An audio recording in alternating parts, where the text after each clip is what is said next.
Bueno, voy a empezar hablando del Renacimiento. ¿Por qué? Pues porque es una parte de la historia del arte que más me gusta y creo que es el paso al arte que más o menos conocemos hoy en día.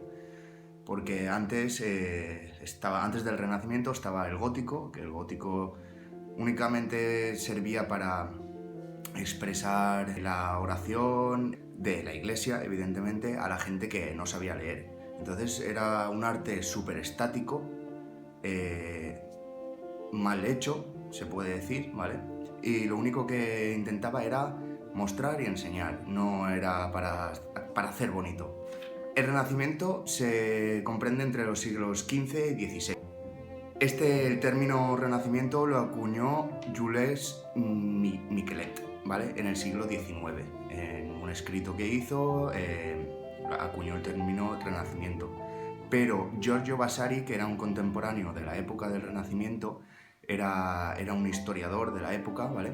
Florentino, además, ya usó la palabra Rinascita para acuñar a los artistas de su época, que Rinascita en italiano significa renacentista. El Renacimiento está basado sobre todo en la cultura clásica griega y romana. ¿Y por qué surge esto? Pues porque en ese momento se descubrieron autores como Platón o se descubrieron también algunas esculturas que pertenecían a aquella época. Y eso a la gente le flipó. Empezaron a volver atrás al término de la cultura griega y romana. Por ejemplo, se descubrió en 1506 se descubrió el Laoconte, que el Laoconte es una escultura griega que cuenta una parte de la mitología. En el Renacimiento no solo hay una disciplina como por ejemplo la pintura. Hay pintura, hay ingeniería, hay ciencia y hay matemáticas. El Renacimiento pone al hombre como medida de todo. De ahí tenemos al hombre de Vitruvio que hizo Leonardo da Vinci. Este antropocentrismo se antepone a la religión. Entonces la gente deja un poco de lado la religión y pone al hombre como ser superior de todo, la máquina perfecta. En España, evidentemente, el renacentismo llegó bastante más tarde, porque aquí la religión española y la religión católica más concreto estaba pues muy ligada a la sociedad y era imposible que llegara otras corrientes que no fueran. Se empieza a estudiar sobre todo anatomía, la técnica del claroscuro, la perspectiva y la relación del hombre con la naturaleza. Y el Renacimiento se divide en dos grandes etapas, el 480 y el 580. Yo en este caso, esto es muy extenso y voy a intentar hablar de una parte que es el 580, ¿vale? Y más en concreto de varios autores que creo que son los más representativos de esa época. Y voy a empezar a hablar de Leonardo da Vinci, porque todo el mundo conoce a Leonardo da Vinci, pero pocos de verdad saben quién era. Leonardo da Vinci nació el 15 de abril de 1452 y murió el 2 de mayo de 1519, a los 67 años, que para esa época llegó bastante a viejo. No tanto como Miguel Ángel, como ya veremos. Da Vinci nació, como ya lo dice la palabra, en una región de la Toscana que se llama Vinci. Es hijo de Serpiero. Era un burgués de la época, acaudalado, pero es hijo ilegítimo de Serpiero y una criada. Por eso Da Vinci no recibió la educación legítima que le hubiera tocado como hijo, porque no era un hijo reconocido, pese a que vivía en el núcleo familiar, pero no lo reconocían como tal. Entonces, la educación que recibió Da Vinci fue más experiencia y sabiduría de su abuelo. Su abuelo le transmitió muchas inquietudes y sobre todo Da Vinci aprendió al aire libre, en los arroyos que tenía cerca de su casa, mirando a los pájaros, etc, etc. Por eso vemos en las escrituras de Da Vinci que tiene una letra un poco rara, y es porque Da Vinci escribía al revés. No sabemos si lo hacía para proteger sus manuscritos o si era porque su educación no le había permitido otra cosa.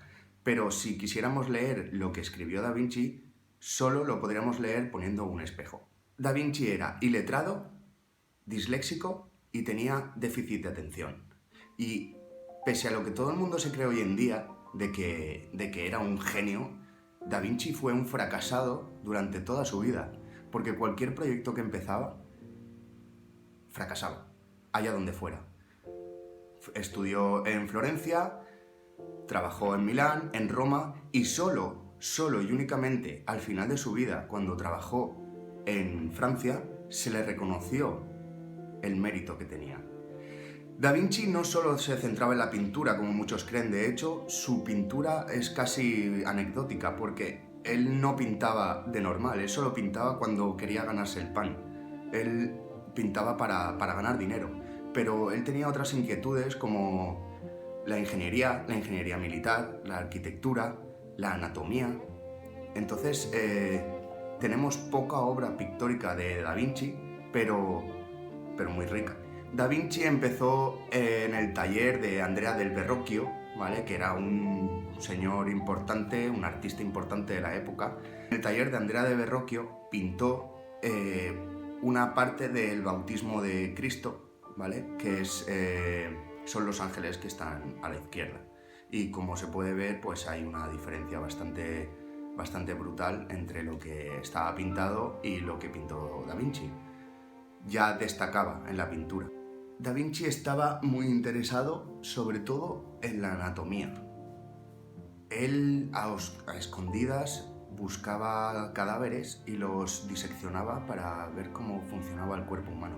Da Vinci es el exponente mayor del Renacimiento porque él sí que coge al hombre como medida de todo.